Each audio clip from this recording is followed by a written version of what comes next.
നമസ്കാരം. നേപ്പാളിലെ കലാപത്തിനിടെ വിവിധ ജയിലുകളിൽ നിന്ന് രക്ഷപ്പെട്ടവർ ശ്രമിച്ചത് ഇന്ത്യൻ അതിർത്തി കടക്കാൻ. ഇങ്ങനെ ഇന്ത്യൻ അതിർത്തി കടക്കാൻ ശ്രമിച്ച 60 തടവുകാരെ സുരക്ഷാസേന പിടികൂടി. 22 പേർ ഉത്തർപ്രദേശിലെ സിദ്ധാർത്ഥ് നഗർ ജില്ലയിലെ അതിർത്തികൾ വഴി ഇന്ത്യയിലേക്ക് കടക്കാൻ ശ്രമിക്കുകയായിരുന്നു. സശസ്ത്ര സീമാ ബൽ ജവാന്മാരാണ് ഇവരെ പിടികൂടിയത്. നേപ്പാളിലെ 2 ഡസനിലധികം ജയിലുകളിൽ നിന്ന് നിരവധി തടവുകാർ രക്ഷപ്പെട്ടതായിട്ടാണ് വിവരം. ജയിലിൽ സുരക്ഷാ ഉദ്യോഗസ്ഥരുമായിട്ടുള്ള ഏറ്റുമുട്ടലിൽ കുറഞ്ഞത് 3 തടവുകാർ മരിച്ചു. ഈ സാഹചര്യത്തിൽ അതിർത്തിയിൽ നിരീക്ഷണം സൈന്യം ശക്തമാക്കിയിട്ടുണ്ട്. ബീഹാറിനോട് ചേർന്നുള്ള തെക്കൻ അതിർത്തി കടക്കാൻ ശ്രമിക്കുന്നതിനിടെ ബൈർഗാനിയ ചെക്ക് പോയിന്റിന് സമീപം 13 തടവുകാരെ പിടികൂടി. 3 പേരെ പശ്ചിമ ബംഗാളിലും പിടികൂടി. ബീഹാർ, ഉത്തർപ്രദേശ്, ഉത്തരാഖണ്ഡ്, പശ്ചിമ ബംഗാൾ, സിക്കിം എന്നീ സംസ്ഥാനങ്ങളിലായി ഇവരുടെ സാന്നിധ്യം ആശങ്കയാണ്. വിവിധ സ്ഥലങ്ങളിലായി ഇതുവരെ 60 പേർ പിടിയിലായതായിട്ടാണ് റിപ്പോർട്ട്. ജയിലുകളിൽ ഏറ്റുമുട്ടലുകളും കൂട്ടക്കൊലകളും ഉണ്ടായതായും ആയിരക്കണക്കിന് തടവുകാർ തീവെപ്പുകൾക്കും കലാപങ്ങൾക്കും ഇടയിൽ പലായനം ചെയ്തതായും പ്രാഥമിക റിപ്പോർട്ടുകളുണ്ടായിരുന്നു. ഗണ്ഡകി പ്രവിശ്യയിലെ കാസ്ഗി ജില്ലാ ജയിലിൽ നിന്ന് മാത്രം 773 പേർ രക്ഷപ്പെട്ടതായി ജയിലർ രാജേന്ദ്ര ശർമ്മ പറഞ്ഞു.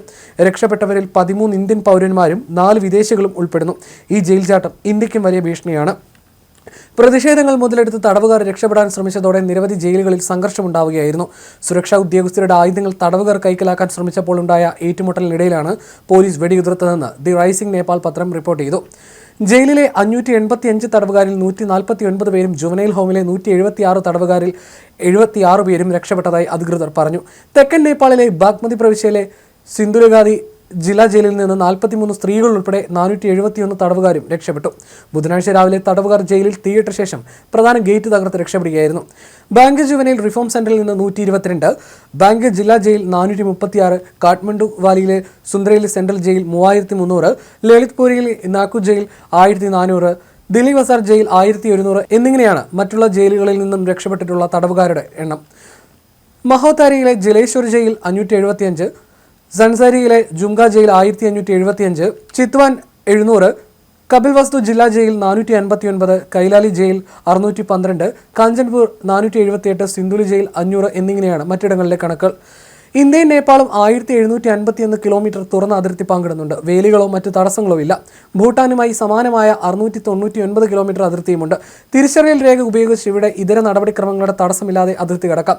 വിവിധ സേനകളുടെ രഹസ്യാന്വേഷണ വിഭാഗങ്ങൾ അതിർത്തിയോട് ചേർന്നുള്ള ഗ്രാമങ്ങളിൽ നിരീക്ഷണം തുടരുകയാണ്. പിടിയിലായവരിൽ മയക്കുമരുന്ന് കള്ളക്കടത്ത്, ബലാത്സംഗം, മോഷണം തുടങ്ങിയ കേസുകളിൽ ശിക്ഷിക്കപ്പെട്ടവരും വിചാരണ നേരിടുന്നവരുമുണ്ടെന്ന് സേന അറിയിച്ചു. SSB നേപ്പാളിലെ സായുധ പോലീസ് സേനയുമായി സംയുക്ത പെട്രോളിംഗും ആരംഭിച്ചിട്ടുണ്ട്. കാഠ്മണ്ഡു വിമാനത്താവളം തുറന്നതോടെ ഇന്ത്യയിൽ നിന്ന് നേപ്പാളിലേക്കുള്ള ഇൻഡിഗോ വിമാന സർവീസുകളും പുനരാരംഭിച്ചിട്ടുണ്ട്. എയർ ഇന്ത്യ ബുധനാഴ്ച സർവീസ് നടത്തിയില്ല. നേപ്പാളിലെ ജൻസി പ്രതിഷേധത്തെ തുടർന്ന് കാഠ്മണ്ഡുവിലെ ത്രിഭുവൻ വിമാനത്താവളം ചൊവ്വാഴ്ച അടച്ചിരുന്നു. പ്രക്ഷോഭത്തെ തുടർന്ന് നേപ്പാളിലും തിബത്തിലും കുടുങ്ങിയ ഇന്ത്യക്കാർ വിദേശ മന്ത്രാലയം ഇടപെടുമെന്ന പ്രതീക്ഷയിൽ തുടരുകയാണ്. ചിലരുമായി കാഠ്മണ്ഡുവിലെ ഇന്ത്യൻ എംബസി ഉദ്യോഗസ്ഥർ ബന്ധപ്പെട്ടിരുന്നു. ഇവർ താമസ സ്ഥലങ്ങളിൽ തന്നെ തുടരണമെന്നതാണ് വിദേശകാര്യ മന്ത്രാലയത്തിന്റെ നിർദ്ദേശം. അതിനിടെ പ്രതിഷേധക്കാർ രാഷ്ട്രീയക്കാരെ ക്രൂരമായി മർദ്ദിക്കുകയും സുപ്രീം കോടതി, പാർലമെന്റ്, പ്രധാനമന്ത്രിയുടെ വസതി എന്നിവയ്ക്ക് തീയിടുകയും വ്യാപാര ഓഫീസുകളും സ്ഥാപനങ്ങളും കൊള്ളയടിക്കുകയും ചെയ്തിരുന്നു. പിന്നാലെ ഒരു സൂപ്പർ മാർക്കറ്റ് കൊള്ളയടിക്കുന്ന ഒരു കൂട്ടം യുവാക്കളുടെ വീഡിയോ സമൂഹ മാധ്യമങ്ങളിൽ പ്രചരിച്ചിരുന്നു.